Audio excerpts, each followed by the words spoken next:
Hello everyone. Today we are going to discuss about a very important issue, that is urban flooding. Urban flooding is a growing crisis, is a growing problem in India, which is due to rapid concretization, ecological loss is happening, then proactive migration frameworks are not there, severe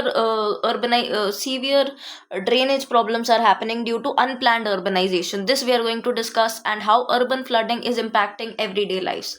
All right, so let us understand this in detail. It is a phenomena where land that is normally dry gets submerged due to overflow of water in urban areas, primarily due to intense rainfall and compromised drainage infrastructure. All right, so basically what is happening? It is a governance failure because the drainage infrastructure is what compromised, and it is due to rapid urbanization. So there are many factors. We will discuss it with reference to difference between rural and urban flooding. All right, what is urban flooding?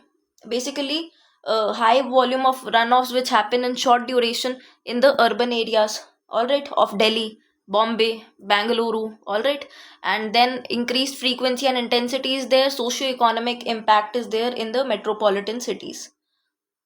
These things are heavily featured on the monsoon headlines, so you'll gain an insight on the entire issue with this lecture. Let us understand the natural causes first. So, even without human intervention, certain factors are there which contribute significantly to urban flooding. The first one is meteorological factors. There are cyclonic storms, there are cloud bursts, extreme rainfall events which are happening, alright, which can contribute to urban flooding. Hydrological factors can be there, alright, topography can be there. Alright, there are natural depressions in cities' geography which can lead to urban flooding. Alright, this is relevant to our syllabus directly if we are preparing for any competitive examination. So basically, natural buffers are lost because of urban floodings. What you have to understand is that the natural wetlands, the natural lakes, uh, a huge variety of lake networks are actually lost and destructed. Destruction happens due to urban flooding. Then, of course, as it is given, there are meteorological triggers. Cloudbursts are there, short spells of rainfall are there, intense short spells of rainfall, and there are high tides also. All right, high tides is not mentioned, which can lead to urban flooding. So, coastal cities are more vulnerable. All right, coastal cities are more vulnerable. Okay.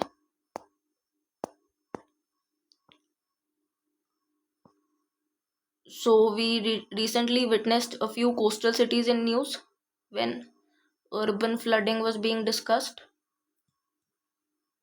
So knowing the vulnerability is very important. The vulnerability map. All right. Then you have anthropogenic causes.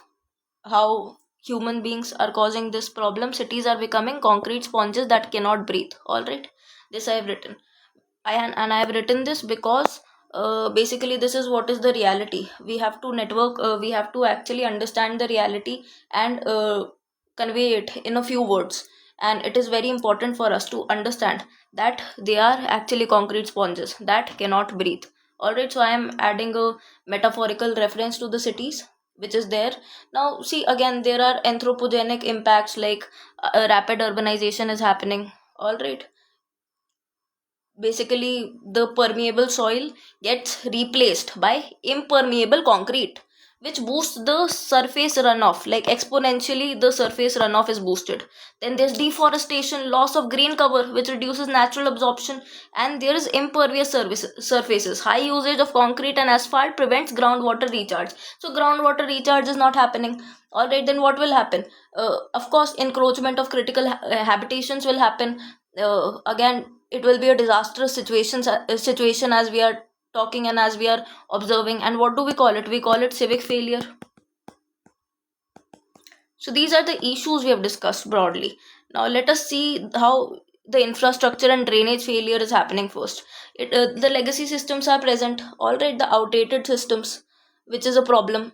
So this Victorian era systems, what do they do? They are actually unable to handle hourly rain rates exceeding, you can say, like I'm giving you a estimate 100 millimeter per hour. So they cannot actually tolerate it. They are not resilient enough. This is the problem. So when we understand the problem deeply, then only we'll go to the solutions. All right, it has to be a step by step approach. Then we will see solid waste management, plastic pollution is blocking drains and sewers. All right, then maintenance uh, deficit is there, lack of desilting and preventive cleaning.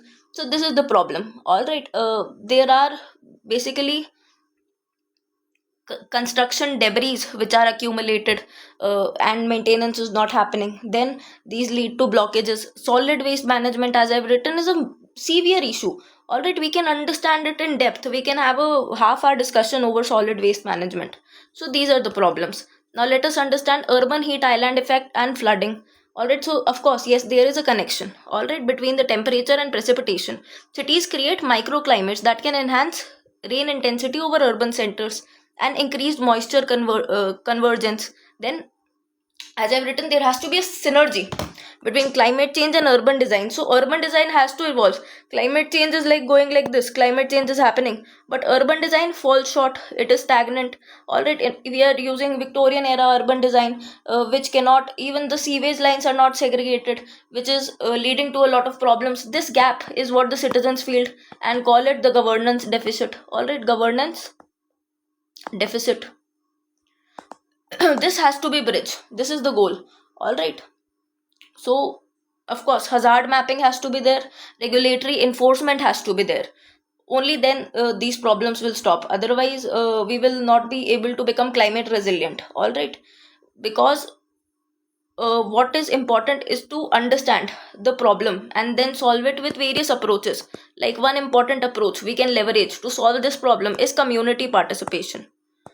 If community participation will not be there, community solidarity will not be there, then problem will remain a problem. All right, we have to harness the solutions together. Social and economic impacts are happening. Public health, of course, public health is being harmed. Malaria, dengue, leptospirosis, all these problems. And then infrastructure damage is happening to a large extent. All right, which is also leading to economic losses, social losses. All right, then economic losses are there.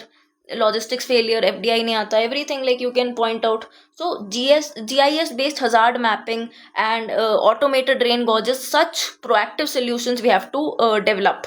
All right, so if this is happening, then we have to develop sound technology and we have to evolve our governance systems. All right, if we work on both of them, then we will be able to solve problem in a more you can say proactive manner. All right, there can be other innovative approaches also, like rooftop greening and the rain gardens, natural infiltration. All right, all of them also have to be there.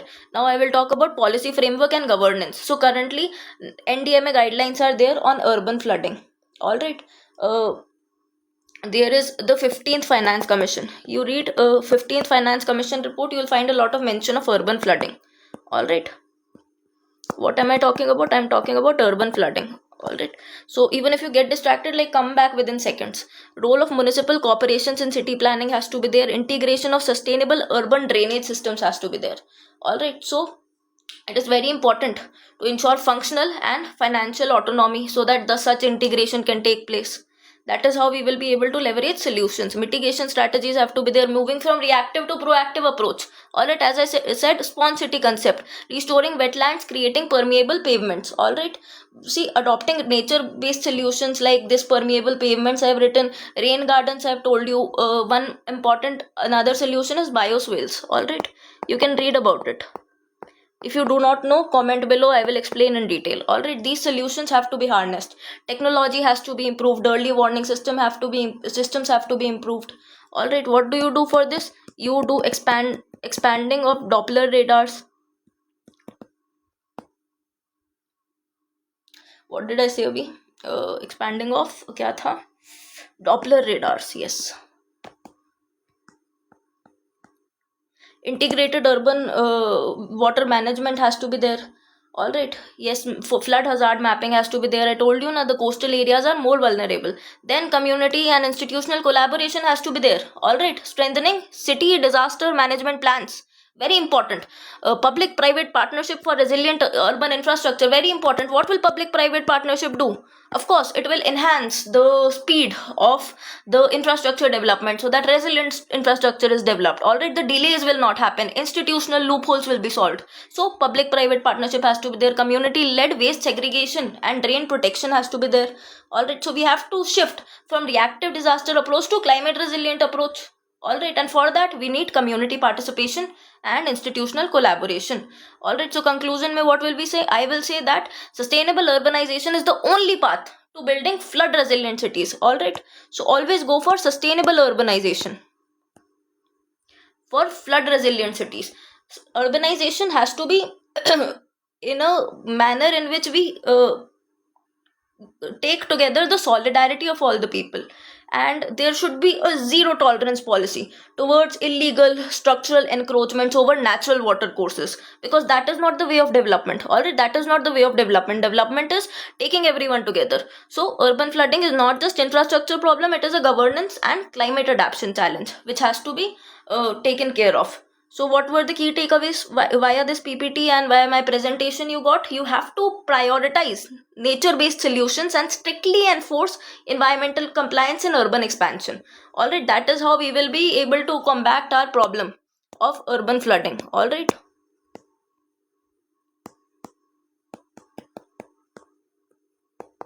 This should not be a problem in a country like India, and we should move towards Viksit Bharat. Thank you so much, and for more such lectures, you can share this with others. Stay tuned. Okay, thank you very much.